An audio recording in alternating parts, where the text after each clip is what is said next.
universalmente está comprendido, en el sentido de que si no queda claro de qué manera queda vinculadas las partes a una corte arbitral, se debe entender como la cláusula, en este caso, ambigua a favor del deudor, o bien que si se encuentra extendida o dictada por una de las partes, en este caso el demandante, esta tendrá que estar interpretada en su contra por la falta de explicación que ha debido impartir ella en tal cláusula. En el tercer lineamiento, daré paso a mi asociado. Pero, ¿por qué dice usted que la cláusula es ambigua? La cláusula se basa en un reglamento en que las partes deben acordar bajo los contenidos dentro del mismo reglamento cómo se van a elegir los árbitros en la Corte Internacional. ¿En qué parte es ambigua? En el sentido que no queda una corte establecida de acuerdo a qué institución. Se entiende en la lectura como algo similar a algo semi-administrado, no queda claro bajo qué lineamiento constitucional. Abogado, pero la cláusula que está contenida es casi idéntica a la que se propone en la CCI, porque usted dice que no hay un reglamento directamente aplicable para estos efectos. Porque la Corte de Arbitraje de la CCI no es una corte, no es un tribunal arbitral. Dice que de acuerdo al reglamento, ahí lo que se entiende en la cláusula se va a seguir el caso. ¿Por qué puede ser ambigua la misma cláusula que el mismo centro propone para evitar ambigüedades? Ese fue un punto que se desarrolló en la constitución del memorial que quisiera que se explicara un poco mejor.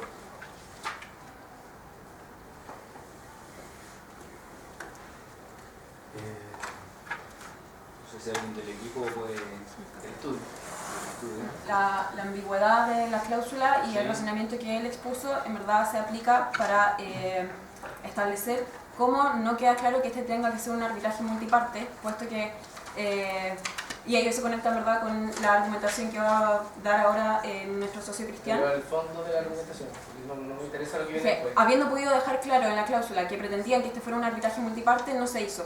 Y siendo totalmente imputable a la contraparte la redacción de la cláusula, porque no fue negociada en ningún minuto, sino que impuesta totalmente por ellos, la redacción entonces no puede favorecerles ahora, siendo que pudieron haberlo establecido de manera más clara.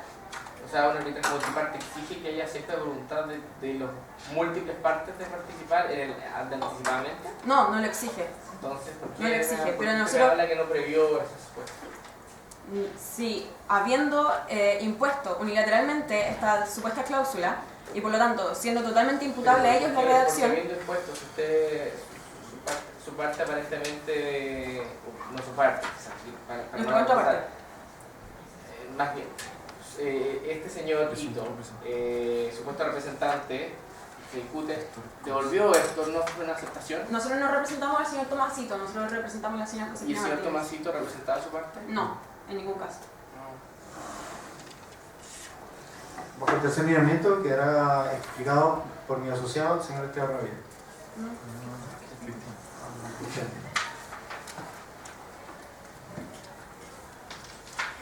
Honorable Tribunal, a continuación y siguiendo pues con la línea argumentativa que propuse al principio, me he dado afirmar lo siguiente: no procede la incorporación de bases.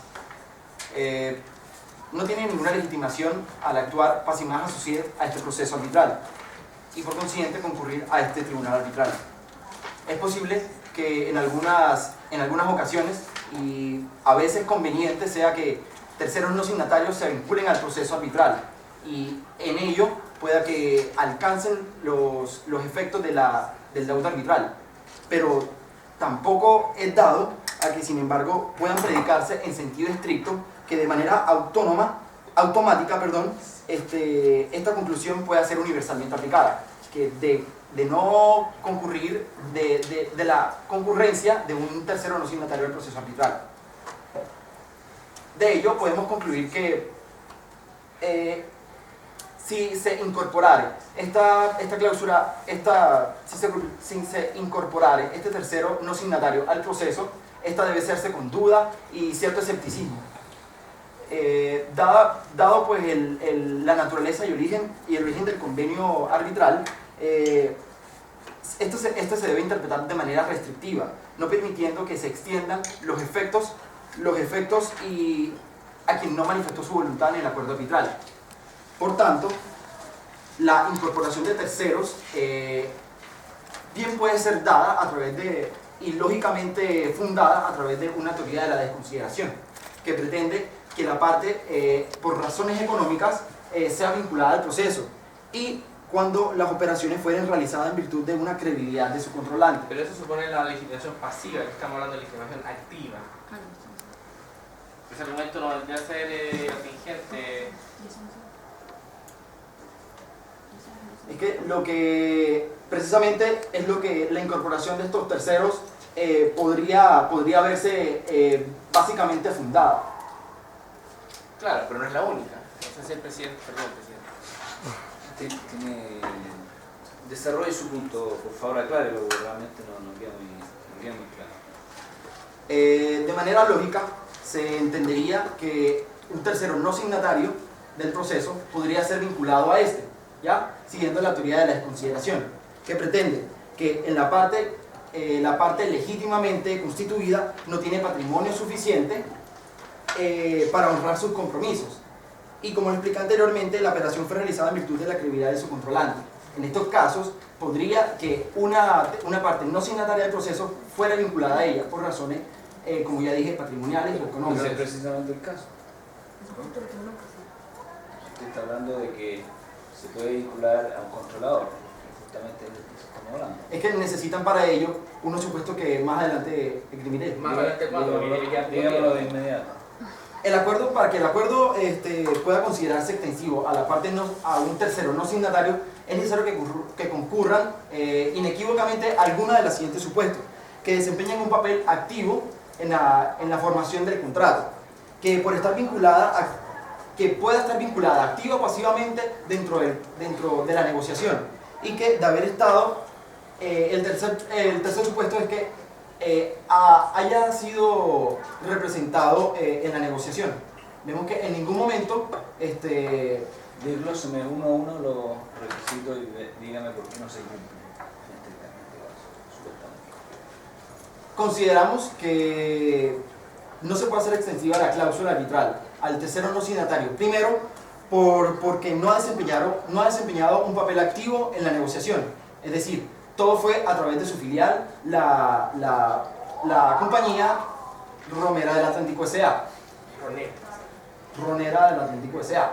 En ningún momento apareció en ninguna de las comunicaciones hechas a través de su filial el nombre del corporativo de la sociedad matriz. Pero qué bueno que usted toca ese tema, porque precisamente ese argumento que usted está diciendo, para que no aplique, no hay ninguna constancia de que aparecen las comunicaciones, ningún vínculo, pero entiendo que el supuesto representante envía correos electrónicos, que además justifica que no tiene la voluntad ni el consentimiento, de el nombre de dominio por el cual opera su representada.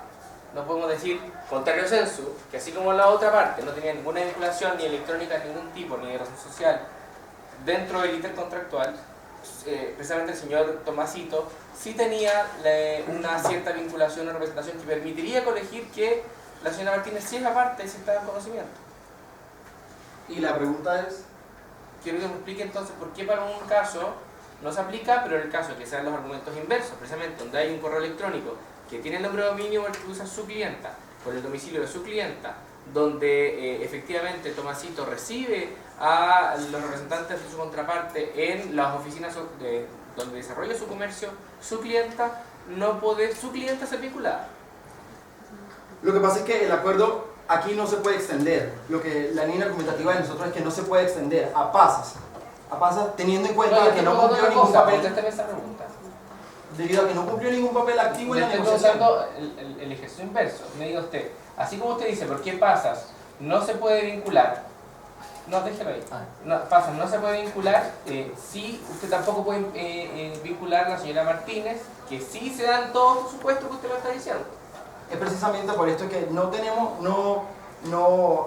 existe como tal una legitimación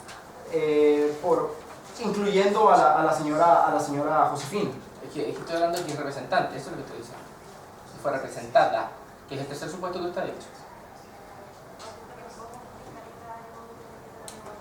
Es que como veremos más adelante, No, es que ya no quiero más adelante, quiero ahora. es que para que concurra una representación es necesario que esto esté escriturado pues, en un escrito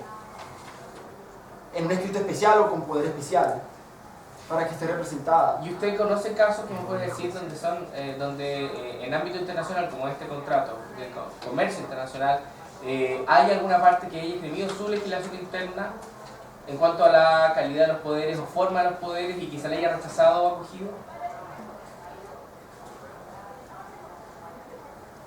Porque usted me dice que es el fundamento. Yo sé que usted va al artículo 7 del Código Civil, pero ¿eso es para nosotros aplicable?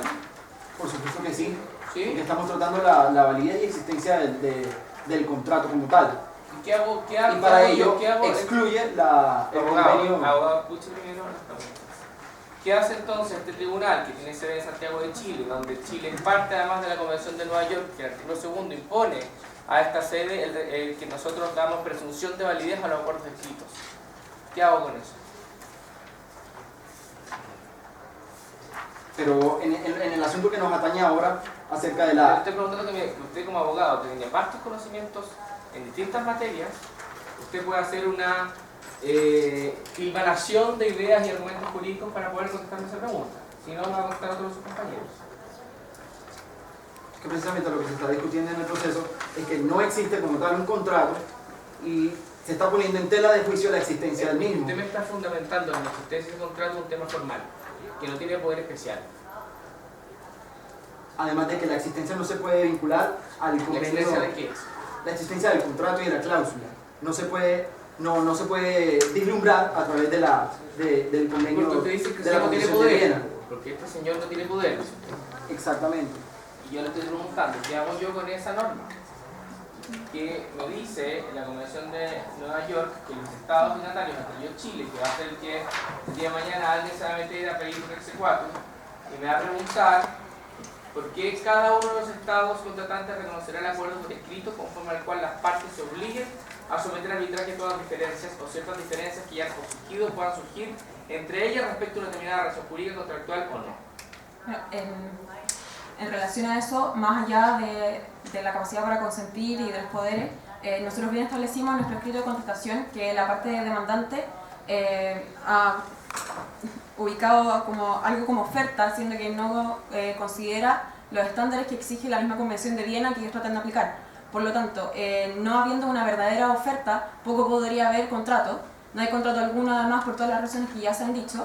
Y la cita a la teoría de la desconsideración y cómo ella hace aplicable o inaplicable la incorporación de Pasas o a Josefina Martínez, en nuestro caso, a este litigio, va más por un lado pragmático, porque no tendría sentido incorporar a Josefina Martínez, que en verdad no ha sido signataria de contrato alguno, dado que no tiene ningún sentido económico. Generalmente, en base a la teoría de la desconsideración, uno pretende dirigirse a una sociedad, a una matriz, alguien que tenga mayor bolsillo, por así decirlo, alguien que tenga mayor capacidad patrimonial, porque de esa manera yo puedo percibir una indemnización de perjuicio mayor. Pero este no es el supuesto. Es una situación pasiva porque yo quiero recuperar dinero contra el que no. Pero aquí Pasas presenta su voluntad de querer incorporarse, es al revés.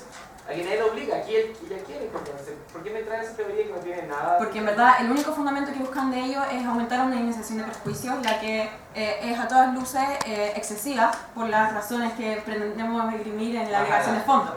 Pero básicamente porque no desglosan a qué se refiere la indemnización de perjuicio, a qué título se demanda y porque además no está establecida en el petitorio correctamente y no han cumplido con sus deberes de mitigación. Ya tienen un minuto para cerrar la sección. No sé quién va a hacer el cierre.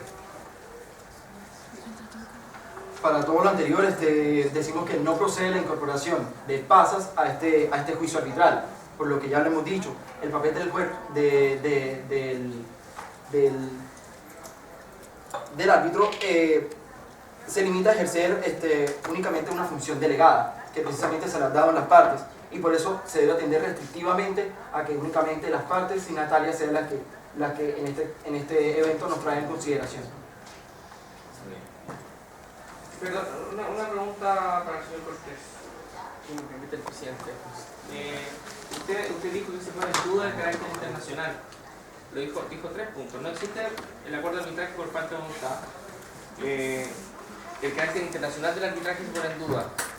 Me gustaría que esa parte no la escuché en ninguna de las personas que alegan. Quisiera si pudiera puntualizar ese punto.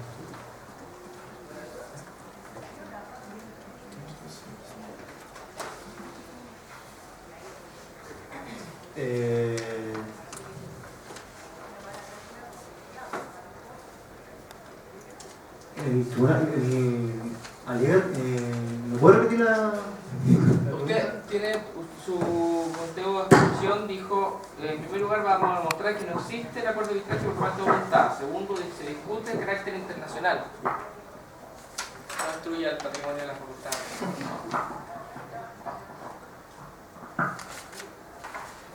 No tengo como mucho mi apunte internacional, pero... Ya, pero además fue un error.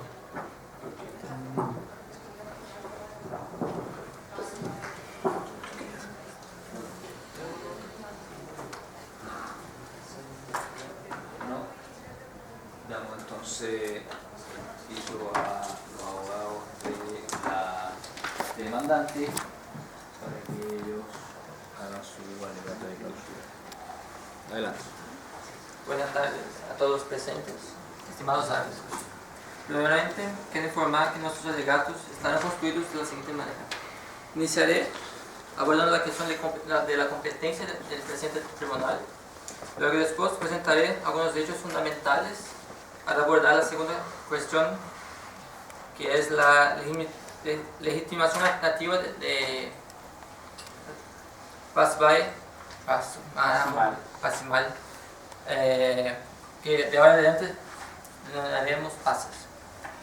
Terminando estos puntos, seguirá el señor Juan Luis, quien argumentará acerca de la ley aplicable a la presente controversia.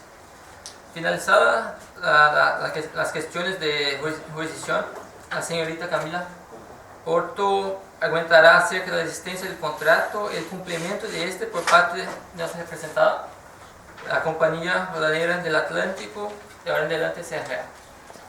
En acto seguido, la señora Nicole Mansur versará sobre el mandato patente. Entonces, la primera cuestión que abordaremos es la competencia del presente tribunal. Dispone la parte contraria en su contestación que, de acuerdo con su entendimiento actual, estaríamos frente a un arbitraje semi-administrativo. Con todo, tal argumento no debe prosperar porque carece de lógica. Las partes, cuando pactaron la cláusula de arbitraje, estipularon la utilización del actual reglamento de la CC, el cual estipula en su artículo 6, número 2, que las partes, al acordar la utilización del reglamento, aceptarán el arbitraje, que el arbitraje sea administrado por la Corte. Por ende, queda evidente que las partes, al pactar en la utilización del reglamento, buscaron la formación de un tribunal arbitral institucional. Ahora, antes de abordar la segunda cuestión, que sea la legitimación activa de PASES, quiero recordar a los presentes algunos hechos. Nuestra representada, CFA, es una offshore constituida según las leyes de Panamá y controlada exclusivamente por la matriz francesa, a cual posee 100% de sus acciones. La empresa es utilizada apenas como un vehículo comercial, o sea, toda la mercancía es importada de Francia y CRA apenas sirve de puente de distribución entre la matriz y los clientes finales. Y lo tercero hecho que gustaría recordar es la actitud activa que tuvo la matriz francesa en el contrato. Fue ella quien, además de estimular el negocio con la empresa chilena, CIMAR, contrató la compañía naviera que hizo el traslado de la mercancía de Francia a Chile y emitió todas las facturas de venta de dichas mercaderías. Teniendo en cuenta mencionado nos hace necesario ver cuál es el entendimiento de la CCI acerca de esta posibilidad de inclusión de la empresa francesa. La principal resolución acerca de tal posibilidad se dio en el caso 4131 de 1982, que Dow Chemicals contra Isover Saint-Gobain. En esta oportunidad, la Corte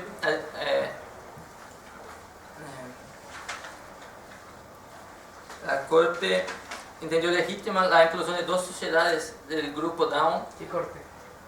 El CCI. El Tribunal de CCI. ¿Tribunal de qué? El Tribunal Arbitral constituido en esta ocasión. Entendió legítima la inclusión de dos sociedades del grupo Dow, no signatarias a la cláusula, entendiendo que estas tuvieron una participación esencial en la celebración y ejecución del contrato. Otros casos fueron fallados en el mismo sentido. Analizando ellos, pero Dow Chemical y Saint-Gobain lo que tenían en particular es que toda la ejecución del contrato se relacionaba a otras empresas que eran filiales de la matriz. Pero aquí aparentemente todo el contrato fue llevado directamente por su filial con el supuesto representante de en este caso la demandada. Pero no hay ningún vínculo que permita en este caso la demandada inferir que hay una participación activa. pues creemos que sí, porque ¿Queremos o creemos? creemos que sí, porque la empresa francesa, la matriz, tuvo una participación, además de estimular el negocio. Pero ¿qué es estimular el negocio en términos de este contrato en particular? También puedo decir en una matriz que en su directorio o su asamblea general de accionistas digan vamos a abrir los mercados, vamos a abrir nuestro comercio a otros mercados, pero eso significa tener participación activa.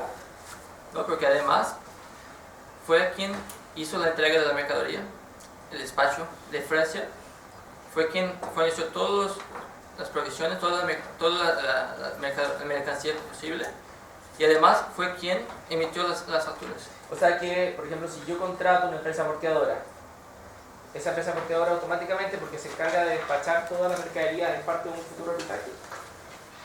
No, porque la que estamos defendiendo es que la empresa CRA por sí sola no podría realizar el negocio. Si me permite intervenir al respecto. Sí, por favor, Existen dos situaciones en las cuales nosotros consideramos que son relevantes para justificar la inclusión de pasas a este procedimiento arbitral en particular. Y ellas son, en primer lugar, la posesión tal vez diluida, sin embargo, del 100% de las acciones correspondientes a CRA, convirtiéndolo en una sociedad matriz. Y en segundo lugar, respecto de la intervención de la sociedad matriz en la realización de las obligaciones propias de CRA, en el instante en que, como muy bien mi socio aquí mencionó, ella se hizo cargo tanto de los transportes marítimos de la mercancía desde el puerto de Le Havre, como consta en los hechos, hacia Valparaíso, y nuevamente también fue aquella que emitió las facturas de venta al respecto. Es decir, en ambas situaciones de hecho, nosotros encontramos justificación suficiente para su intervención directa, considerándola así como parte. ¿En qué fundamento de derecho se funda? Nosotros nos fundamos en la aplicación de la teoría del grupo de sociedades justamente para este efecto, con complementación de la jurisprudencia correspondiente al caso Dow Chemicals, también mencionado por nuestro compañero. ¿Algún otro que venga gracias por Dow Chemicals del libro de actividad? En el 82, como que puede variar un poco la cosa en 32 años. No tengo ningún caso en mente que en este caso me pueda ayudar. ¿Y en su estudio, aparte de la venta? ¿Alguien del equipo de soporte puede hacer? ¿Alguien de su equipo que pueda ayudarnos a asistirlo? Perdón, de su estudio.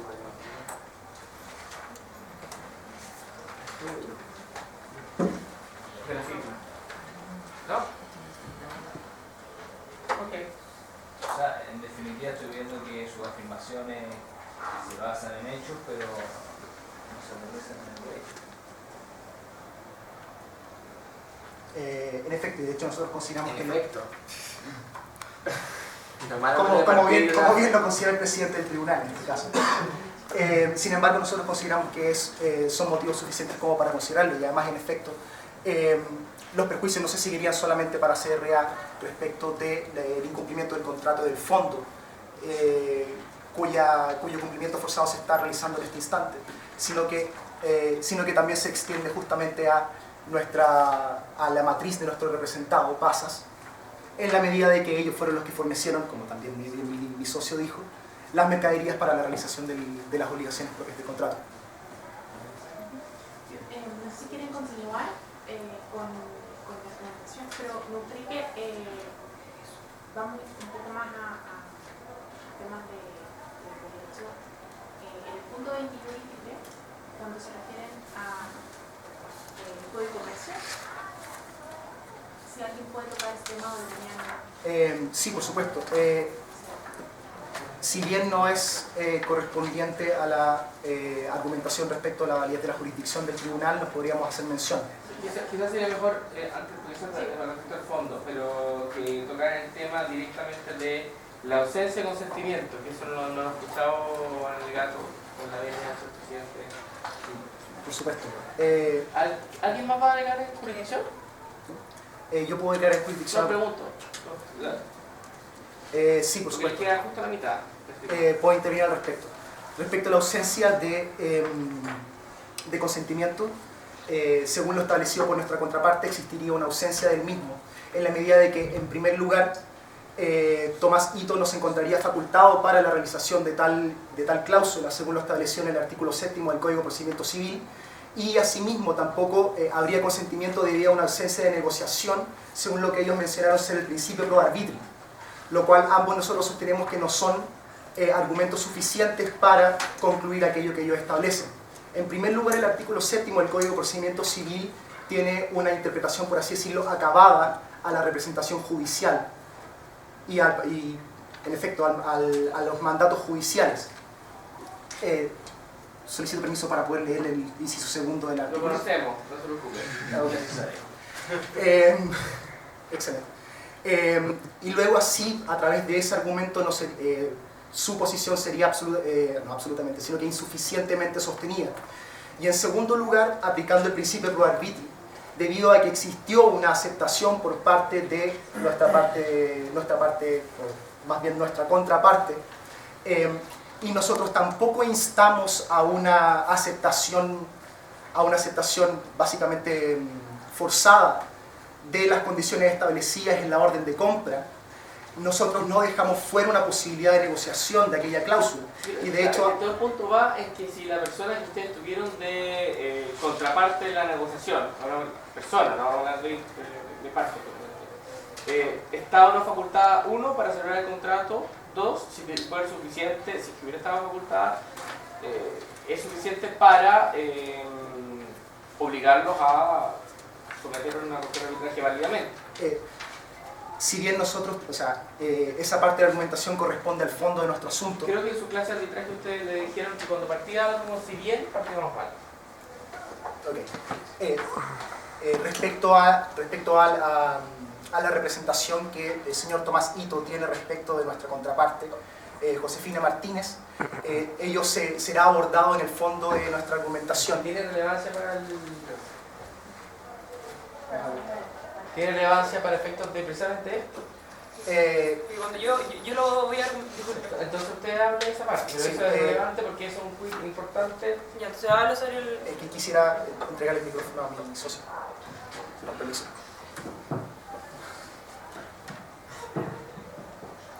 Lo que se va a exponer entonces a continuación, Ese punto. no es posible probarlo Ese punto. si que no demostramos que existe un mandato aparente. El mandato aparente se fundamenta en el principio general del derecho de la buena fe, tiene por objeto la protección de los terceros de buena fe en el tráfico jurídico, determinando el actuar de estos terceros de buena fe en la confianza de una apariencia. No lea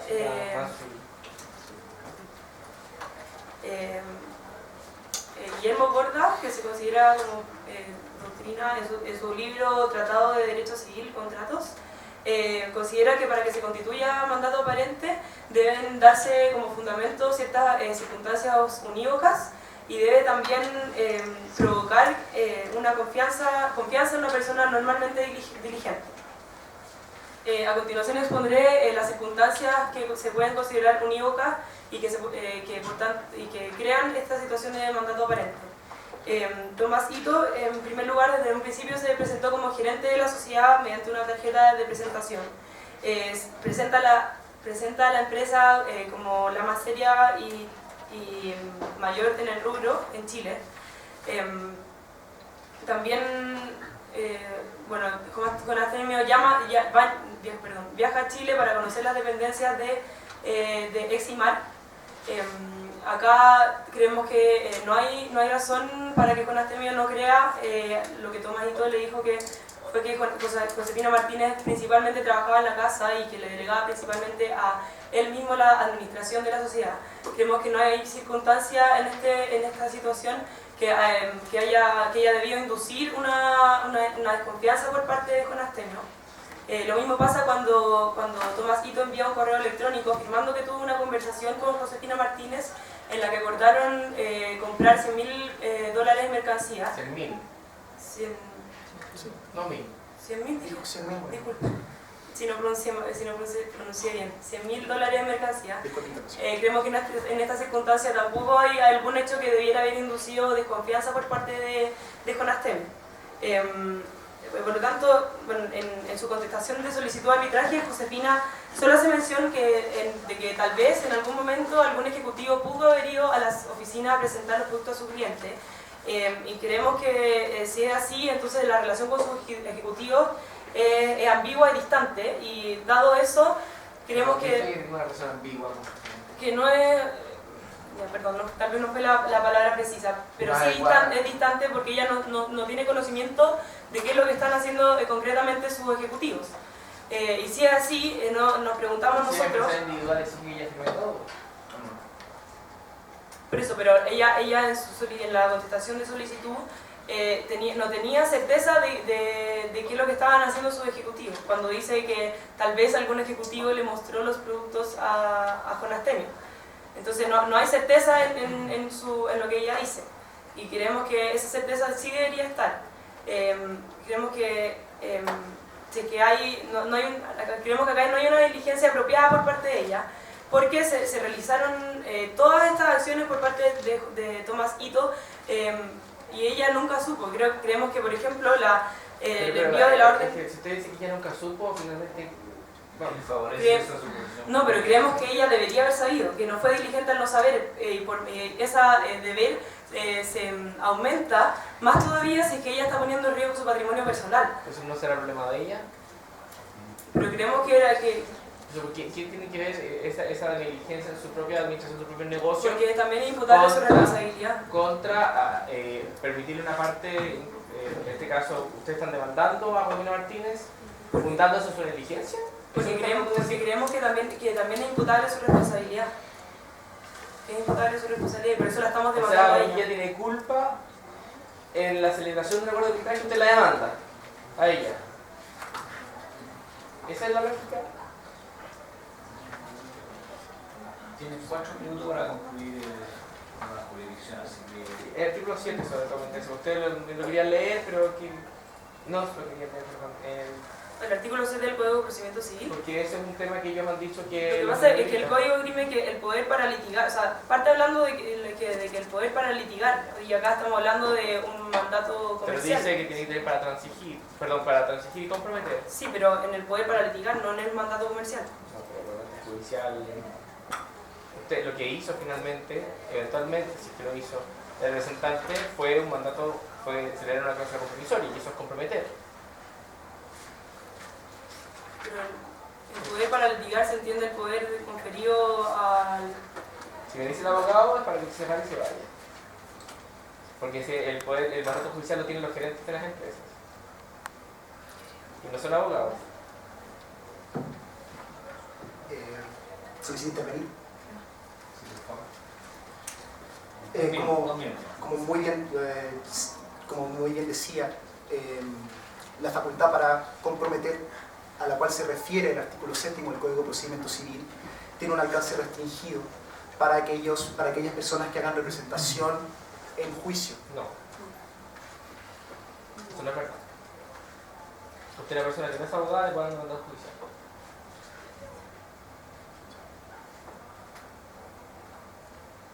Bueno. Cambia el argumento. Está bien. ¿No viste que usted hay un poder especial que se le da a alguna persona? Un mandato general. Y va con la facultad de algo que hizo el artículo 7. Y mi papá es ingeniero comercial y le dije un mandato con el artículo 7. Mandato general, mandato comercial. Sin embargo, esa persona sigue no siendo capaz de pedir a juicio. ¿Quién dijo? Una persona que ¿Quién me va a representar judicialmente? Que una cosa es, obviamente, la capacidad y obviamente la habilitación y otra cosa es la habilitación como abogado. Eso es distinto. Entonces, vamos un poquito más al fondo del artículo 7. Si lo vimos como argumento para defenderse del otro lado. O si quieren lo reservan para una parte, una bolita al final del fondo, si quieren en su tiempo. prefiero hacerlo así. Gracias. Eh, Tienen 30 segundos si quieren cerrar el tema para el territorio porque tienen que seguir su contraparte. También queríamos agregar así someramente que para el cumplimiento claramente se exige que, para exigir el cumplimiento se exige que también nuestra parte, ¿Cumplimiento de qué? el cumplimiento de las obligaciones, ¿De qué obligaciones? de las obligaciones en este caso de pagar el precio por parte de Estamos hablando de la compraventa. sí, de la Eso va señora. después. ¿Cómo? Hablando de la cláusula. Voy a partir enseguida con el fondo. ¿Qué quieren? Ya vemos 6 segundos. ¿Fondo? Ya. Terminamos.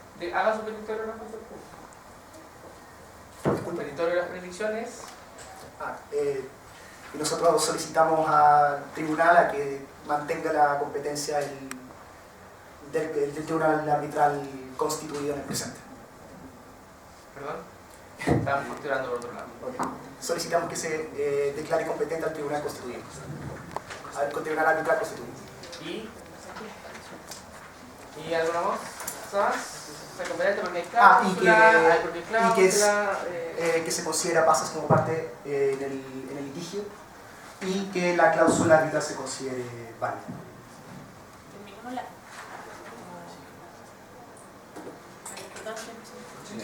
Terminemos, completemos, o sea, es tu frase final, hay jurisdicción por qué. Y habrá Resumen. Es un resumen. Disculpen, entonces. Y no por las razones antes dichas. El tribunal presente tendrá competencia y jurisdicción respecto al caso en la medida de que, ¿Por qué? porque la cláusula arbitral es válida, según lo que nosotros establecemos, y luego ¿Basada en qué? ¿En qué hay? Basado en la... ¿En qué hay? El consentimiento al respecto de ambas partes en cuanto al establecimiento de la Frase cláusula. completa, perfecto. Así Sí. Y luego consideramos que solicitamos que se considera pasas como parte del presente litigio, basado en la teoría del grupo de sociedades que fue arguido. ¿Por qué? En cuanto tuvo intervención directa en la realización del contrato y es matriz de la sociedad CRA. Ahí la mato. Pero no importa. Bien, dejamos entonces la palabra a los demandantes para hacer sus alegaciones en cuanto al fondo. Buenas tardes. Sí, en realidad es como está roto, no fuimos nosotros. Ya, sí, ya. En los siguientes minutos expondré respecto a la validez de la Convención de Viena sobre compraventa internacional de mercaderías aplicable al contrato en cuestión,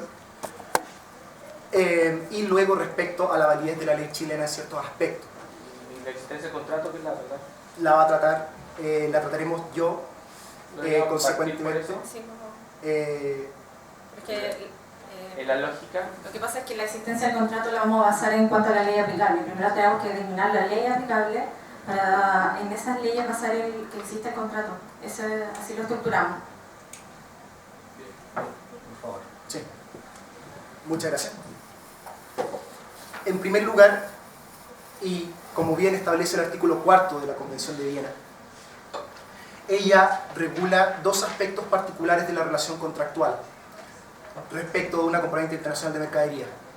En primer lugar, lo hace respecto de la conformación del consentimiento en el contrato, y en segundo lugar lo hace respecto al cumplimiento de las obligaciones en el mismo.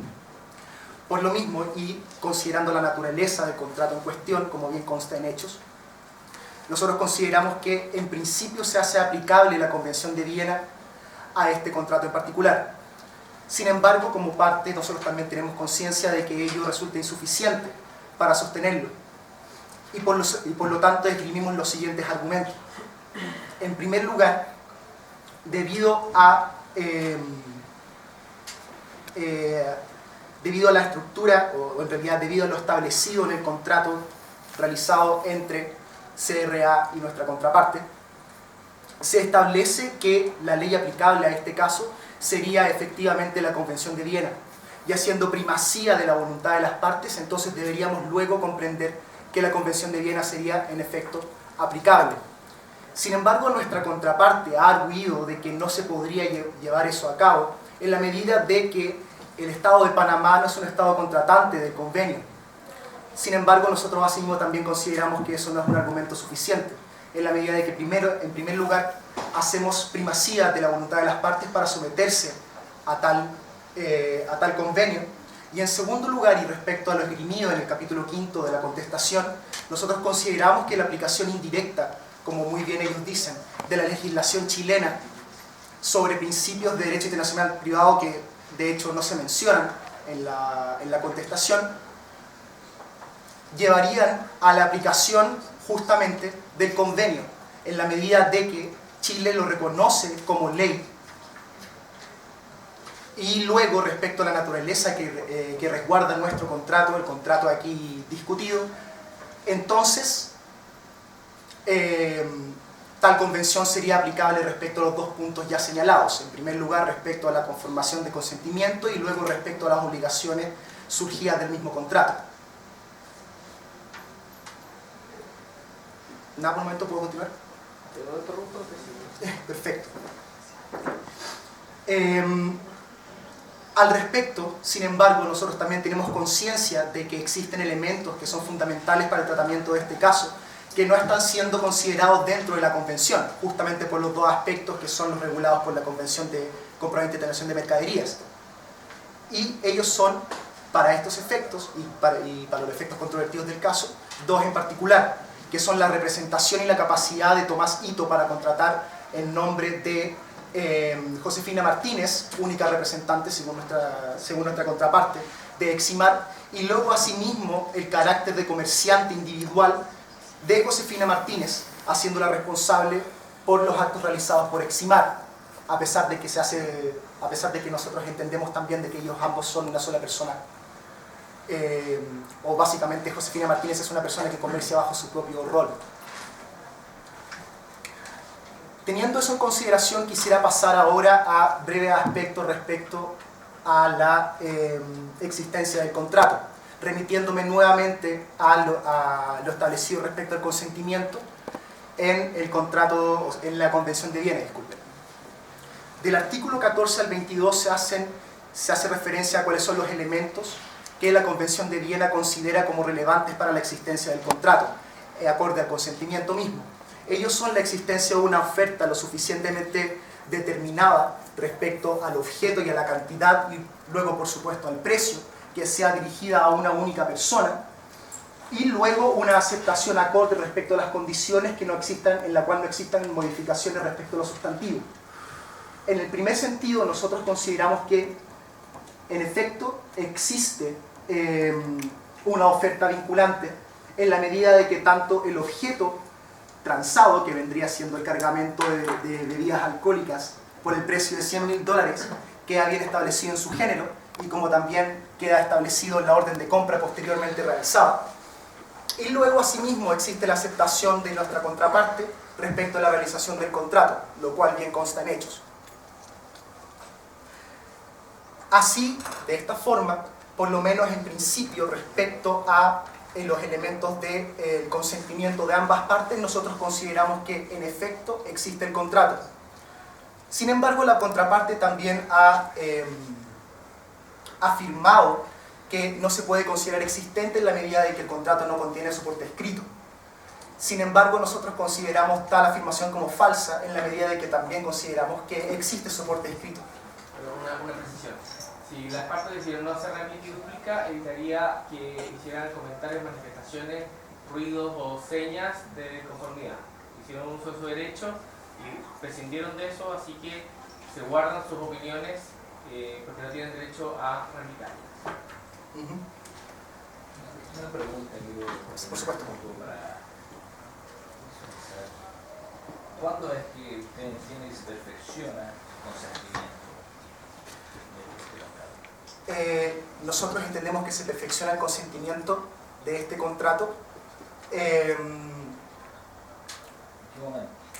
con la anterior a la confección de la orden de compra. Nosotros comprendemos que en la correspondencia con Tomás Ito se entiende efectuada la aceptación ¿Con la orden de compra? anterior a la orden de compra.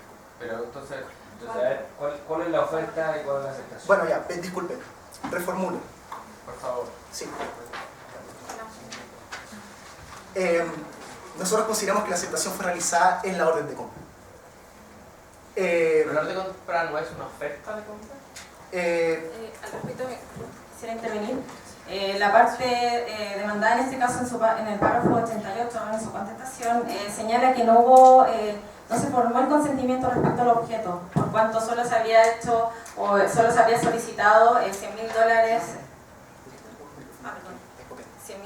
en mercadería sin especificar sobre qué productos se iban a adquirir.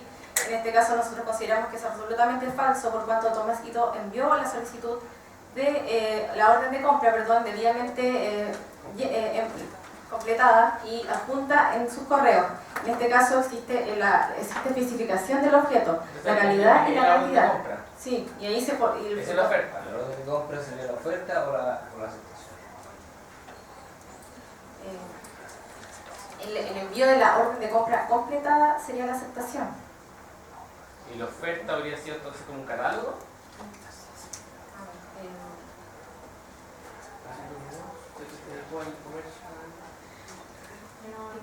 Tengo una pregunta. ¿Qué defensa hace usted respecto a la afirmación que hace el memorial, su contraparte, respecto de que no habría tradición? Bueno, respecto a la... porque no se les dieron los conocimientos de embarque. Sí, bueno, nosotros a este respecto señalamos que, bueno, en vista de que es un contrato free of board, en este caso la tradición se entiende producida en el momento en que la mercadería textual, podemos decirlo, supera la borda del buque. En este caso, la mercancía fue embarcada debidamente y en ese momento incluso se traspasa... ¿Cómo? ¿Qué abogado? ¿Qué nos hace pensar de que ahí se hace el complemento del contrato? Fundado en los Incoterms. ¿Incoterms? ¿Qué Incoterms? FOB. Perdón, Free on Board. Sí, diga FOB. FOB. No entendí su... FOB. Ok, sí. FOB. ¿Qué significa que sea FOB? En este caso, se entiende que hubo entrega o tradición, en este caso entendía como tradición, al momento de que la mercadería se embarcó en el barco. En este caso, de hecho, también queremos agregar que, si bien la señora Josefina dice que nunca retiró la mercadería de las bodegas, en este caso, de la aduana, no existiría obligación de pagar el precio, pero nosotros creemos que la tradición se produjo al momento de que se embarcaron la mercadería y en este sentido la mercadería ya pasó a formar parte de su patrimonio. Por lo tanto, el que no la haya ido a retirar a la aduana no la exime de pagar el precio. Pero eso vuelve al principio, volvemos al principio, como dice una amiga, back to the basics. El consentimiento, porque me dice el contrato decía FOB, sí. Pero ya primero ¿dónde está el contrato? En la oferta, que todavía no me indica bien si fue una oferta abierta, como también se hizo su contraparte de que una suerte como de venta abierta en catálogo, como aparece en el Código de Comercio chileno, no sé por qué, pero o usted hizo una oferta de compra que fue aceptada como momento para él. ¿Dónde tendríamos el factor 1, digámoslo así?